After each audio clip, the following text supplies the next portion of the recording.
Et forcément, on va partir directement. Les joueurs vont être Ah, il téléportés y a en des zone ERG, t'as vu? de jeu. Eh oui. Petit laser chez Neros notamment. Et aussi 2 ERG, chez ouais. Crentinly, ouais, qui a En vrai, elle est décidé de forte prendre. sur Sylvain, cette arme. Ouais, parce qu'effectivement, il y a pas mal de décors qui permettent de se mettre à couvert et tout, donc c'est un peu plus difficile de bien viser les joueurs. En tout cas, grenade et un premier kill directement qui est fait de la part de Casu. Attention, gros start de la part des riches élevés qui ont l'air d'être très bien lancés sur cette carte. On rappelle, hein, ce sont les Bad Geeks qui ont choisi cette carte. Ils viennent de prendre un full team d'entrée. Et là, regarde, on va les positionner directement en hauteur du côté de Ryujin. Je veux pas trop m'avancer, mais c'est le genre de position redoutable dont on parlait tout à l'heure. Et ça peut très vite donner un 100-0. Ouais, malheureusement, on vient de tomber. La Casu qui est très bien placée.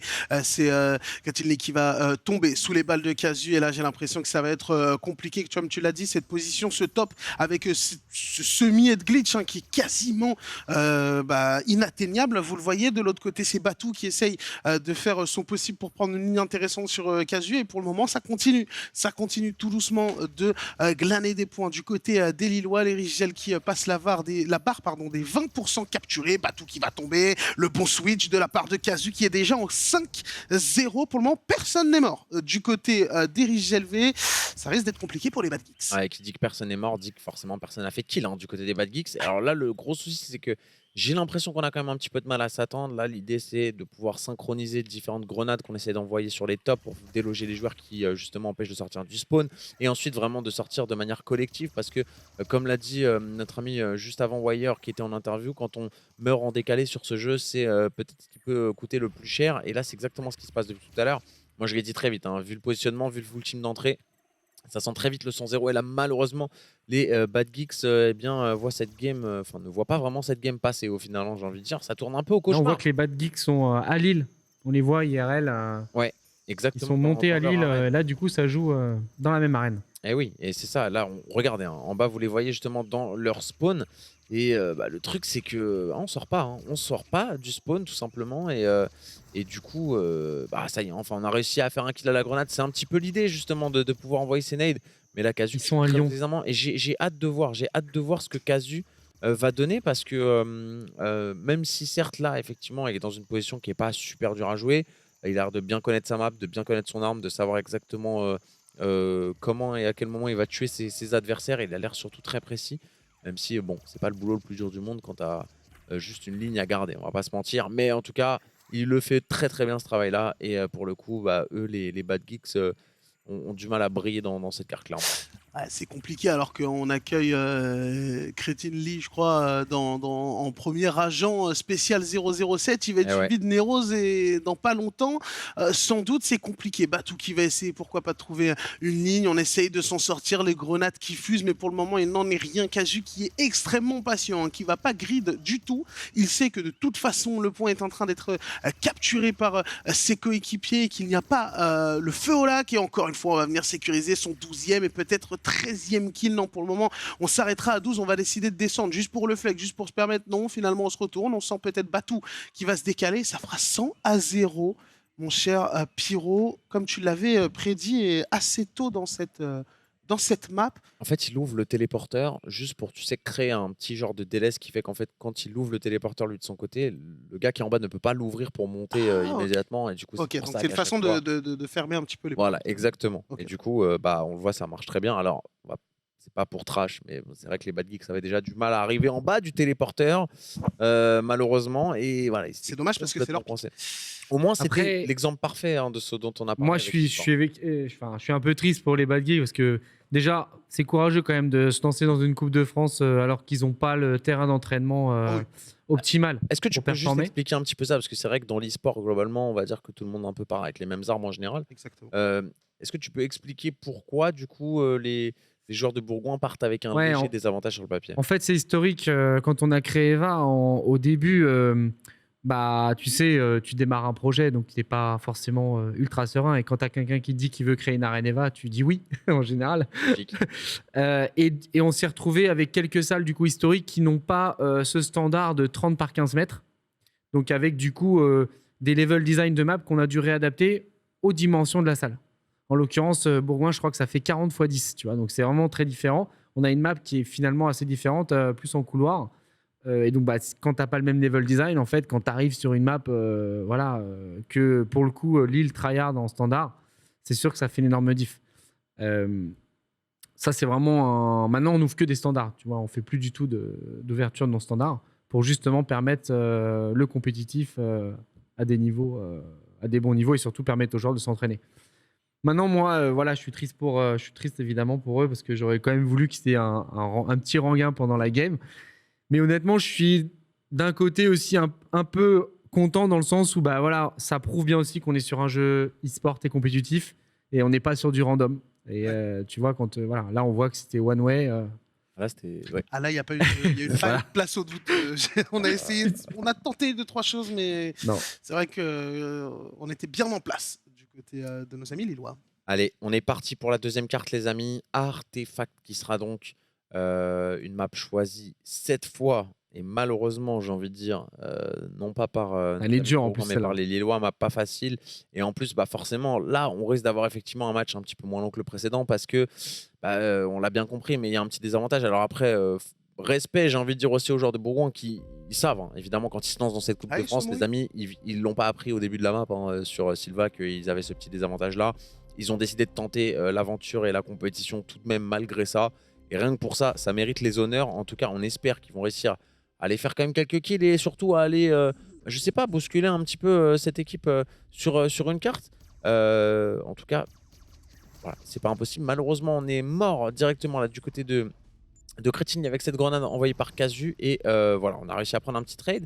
1 pour 1 déjà. On va essayer néanmoins de se diriger sur le drapeau du côté des Régie LV qui, on le rappelle, mènent 1-0 dans ce BO. Ouais, et Stouff qui ouvre le compteur de kills de son équipe par la même occasion, qu'il n'avait pas eu l'occasion d'en faire sur la première carte. Et c'est plutôt bien fait Ryujin là qui va essayer de prendre le meilleur sur son adversaire. Stouff qui va avoir du monde au bout de ce couloir, ça va être compliqué. Ryujin qui a quelqu'un au niveau du clos juste derrière le mur et on est venu chercher la hauteur. Du côté de Nero, ce sont bien les Régie LV qui ont mis le pied sur ce drapeau en premier, le moins qui a été consolé par les Bad Geeks. Et encore une fois, on a essayé de contester cette capture, c'était pas forcément la meilleure chose à faire. Voilà pourquoi, parce que derrière on a eu Elias qui a pu qui a pu venir prendre ce kill directement sur le joueur qui était en train d'essayer de capturer en situation de 2v4.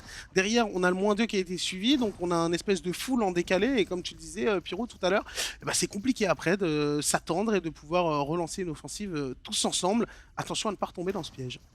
Et ouais, et le piège qui est en train de se refermer tout doucement sur la tête des Bad Geeks ici. On a réussi à prendre un kill, comme tu l'as dit, du côté de Stouff, mais là, c'est un peu compliqué dans les duels et on sent que même, voilà, il faut le dire, c'est vrai, les maps sont différentes pour Bourgoin habituellement, mais individuellement parlant, on sent quand même une équipe des Lillois qui sont extrêmement solides individuellement parlant déjà dans un premier temps et surtout qui connaissent très très bien leurs cartes. Voilà, ils sont super bien placés, on a les spots, regardez ici, Hirojin qui fait juste un travail un petit peu de hold au niveau de ce top. Voilà, Tourelle, il va prendre le kill, sortie de téléporteur, c'est fait facilement avec le soutien d'Elios sur ce coup-là et Casu qui lui est au fusil à pompe en bas.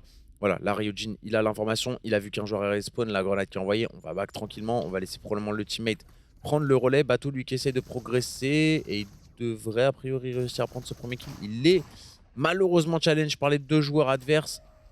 Et ça tombera. Et encore une fois, on se dirige vers un scénario un peu cauchemardesque pour les Bad Geeks qui arrivent à prendre un kill à droite à gauche. Mais c'est loin d'être suffisant pour venir ne serait-ce qu'embêter un petit peu les joueurs des Rigel. Ouais, ça va être compliqué, il va falloir réagir et très très rapidement du côté des joueurs de Bourgoin qu'on appelle comment? On va faire un tour de France des Je l'ai pas. Je ne sais pas, les Bourgeois peut-être, les Bourgeois. Je l'ai pas. Aidez-nous, le chat, et aidez-les, surtout donnez-leur de la force parce que malheureusement là c'est un peu compliqué pour eux. 72-0, les Bad Geeks qui sont en train de prendre l'eau, les Bergaliens, pardon, désolé. Oui. Alors c'est pas pour me moquer, mais alors ça n'avait rien à voir avec ce que j'avais essayé de deviner. Ça me parle parce que Bourgoin, si je dis pas de bêtises, il y a une très bonne équipe de rugby, je crois, et effectivement c'est les Bergaliens. Ça m'avait échappé. Il me semble. Si je dis pas de bêtises. Formé top 14, il faut le dire. Tout à fait. 85-0 pour les Riges LV. Là, le scénario continue malheureusement de se prolonger et on n'est pas super surpris, mais en même temps on a quand même envie de voir une petite réaction du côté des Bad Geeks. Ça n'a pas l'air d'être sur cette carte là, on espère que ce sera sur la prochaine. On jouera Cérès, donc encore une fois une map où voilà, on a peut-être, alors je vais pas dire un petit avantage, mais au moins on a du temps de jeu, ça c'est sûr, même si c'est pas une map sur le même format. Voilà, c'est aussi un petit peu le jeu un petit peu de cette Coupe de France pour les équipes qui n'ont pas les salles standards. On sait qu'elles vont avoir fort à faire. C'était aussi le cas d'ailleurs à l'Evalix, c'était un petit peu la même chose qui s'était passé. On avait vu que les équipes qui n'avaient pas les salles standards avaient un peu de mal à s'en sortir. L'idée, de toute façon, c'est qu'à terme, on ait, j'imagine, que des équipes avec des salles standards dans les différentes compétitions, quoi. Bah, je pense qu'il va y avoir une sélection naturelle, de toute manière. Ouais, forcément, parce qu'au bout d'un moment, ils vont plus tenir la longueur, je pense. Je pense que tu as juste plus envie de faire des compétitions quand malheureusement ça se passe comme ça. C'est un peu triste. Après, bah oui, c'est vrai. Après, honnêtement, s'ils sont là et s'ils sont qualifiés, c'est que. Bah, c'est ils ont battu des équipes qui jouent avec les mêmes dimensions que. Non, parce qu'en fait, les qualifications, elles sont en local. Ah dans oui, chaque oui, salle. forcément, oui, c'est dans chaque Donc salle. c'est sûr que si les Bad Geeks n'ont pas rencontré les équipes des autres salles. Et d'ailleurs, il y a eu des salles type à Reims. Enfin, tu vois, ils doivent avoir les 3-4 meilleures équipes de France dans une seule ville. Autant dire que les qualifiers, c'était bouillant. Oui, parce qu'en fait, ça dépend aussi un petit peu. Tu vois, par exemple, je sais que Reims, c'est une équipe, c'est une salle qui est vachement investie, qui fait beaucoup de tournois en interne. Et ça, c'est un petit peu propre à chaque salle, hein. Pour le coup, c'est un peu le patron de la salle qui décide de faire des tournois. Donc forcément, quand tu as une salle où tu as des tournois quasiment toutes les semaines, bah, du coup, tu pars avec un vrai avantage de on s'entraîne, on est habitué de jouer dans des conditions de tournoi. Et forcément, bah, quand c'est un peu moins le cas des autres salles, du coup, ça crée déjà un petit gap. Et ce qui est toujours super intéressant quand les équipes se rencontrent, même si parfois je sais qu'il y a certaines équipes qui voyagent pour faire des tournois de certaines salles et tout. Et C'est ce que j'allais demander. Est-ce que il y en a pas mal derrière. En fait, il y a des salles qui organisent des tournois. Typiquement, Lille, ils ont organisé un tournoi il n'y a pas très longtemps. Et il y a aussi Tours qui a organisé un truc. Poitiers, pardon. Et les équipes bougent, ouais. Et ça, c'est très cool. C'est cool, ça. Mais du coup, ce qui est toujours quand même assez intéressant, c'est que quand deux équipes de deux villes différentes se rencontrent dans un tournoi, c'est assez dur de savoir quelle équipe va s'imposer parce que une équipe qui bat tout le monde dans sa ville, tu sais pas ce qu'elle vaut par rapport à une équipe qui bat tout le monde dans sa ville à elle. Tu vois, en vrai, tu sais pas où est le niveau. C'est bien, avec l'intersalle, ça c'est fini. Ça, voilà, on pourra plus se cacher là. Les escrocs, on vous voit, les gars. Vous avez pu vivre sur des gloires qui n'existent plus.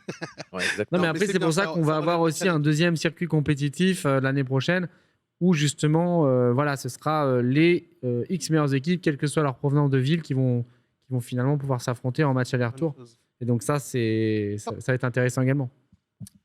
Cérès, les amis, qui sera notre troisième carte.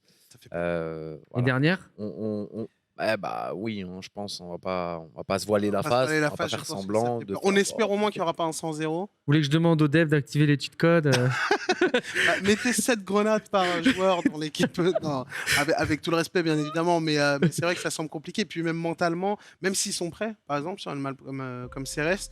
Mais attends, mais toi tu rigoles, mais au Havre aussi c'est pas une salle standard, Oui, je sais. D'accord. Oui, mais c'est pour ça que là je me permets de rigoler, mais je me marre bien avant. Mais le Havre c'est un peu particulier parce que en fait bon après. On a des cracks déjà avant. Je crois qu'ils sont passés à Rouen en fait pour s'entraîner.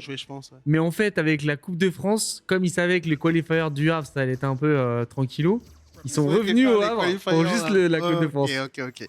Smart, ce qui ne me donne pas du tout une bonne augure pour la suite du tournoi parce que.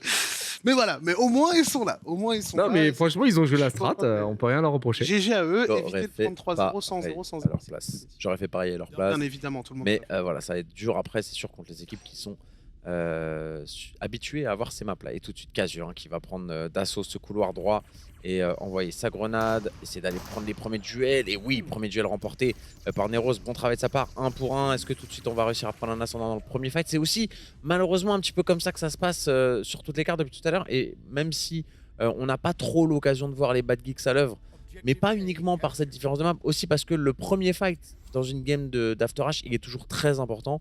Parce que c'est ça aussi qui va donner le tempo de l'early game et de savoir quelle équipe va être en place, etc. Et forcément, quand derrière, on remporte pas le premier fight, qu'on connaît pas bien les bonnes lignes, etc. parce qu'on n'est pas habitué à la map, derrière c'est super dur en fait de venir récupérer le drapeau. Là, vous l'avez vu, 4 kills à 0 quasiment, 4 kills à 1 en début de carte. On se place du côté de Rich Gelvé et forcément derrière, c'est quasiment impossible pour les Bad Geeks de revenir au score en toute logique, j'ai envie de dire. Donc c'est vrai que malheureusement, on sent qu'individuellement, dans les premiers fights, malheureusement, on n'a pas trop les réponses. Et derrière, on a ce désavantage qui qui est forcément trop gros et qui empêche en vrai les bad geeks de pouvoir montrer de quoi ils sont vraiment capables dans la game.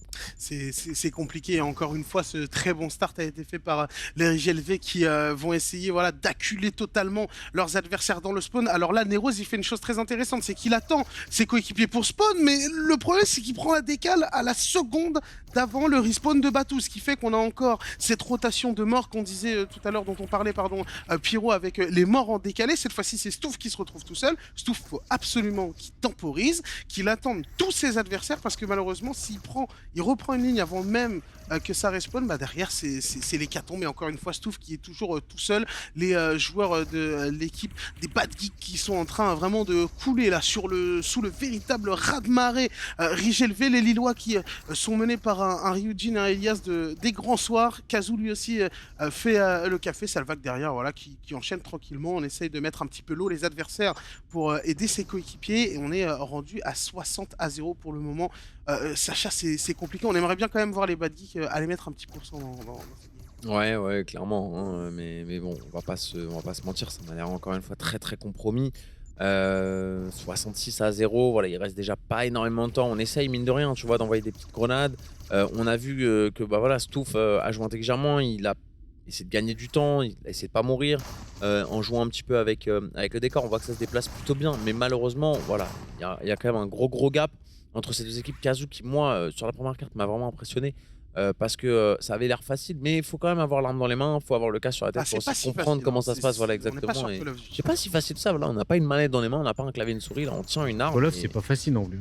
Ah ouais, mais alors c'est beaucoup plus simple. C'est différent. Pour le coup, nous, on a vraiment dosé les FPS. Et peut-être qu'à l'écran, les gens se rendent pas forcément compte aussi. Et c'est pour ça que je suis d'accord avec Sacha, il fait bien de le préciser, que quand vous avez l'arme dans les mains, il faut viser, vous transpirez, il y a le Ouais. stress, vous savez pas trop, il y a les bruits autour de vous, etc. Puis vous êtes vraiment plongé dans un monde complètement immersif. Donc c'est vrai qu'il faut prendre ses repères. Et à ce petit jeu-là, j'ai l'impression que les RGLV, nos chers Lillois, n'ont fait qu'une bouchée des Bad Geeks, les Les Bergaliens. les Bergaliens. Ouais.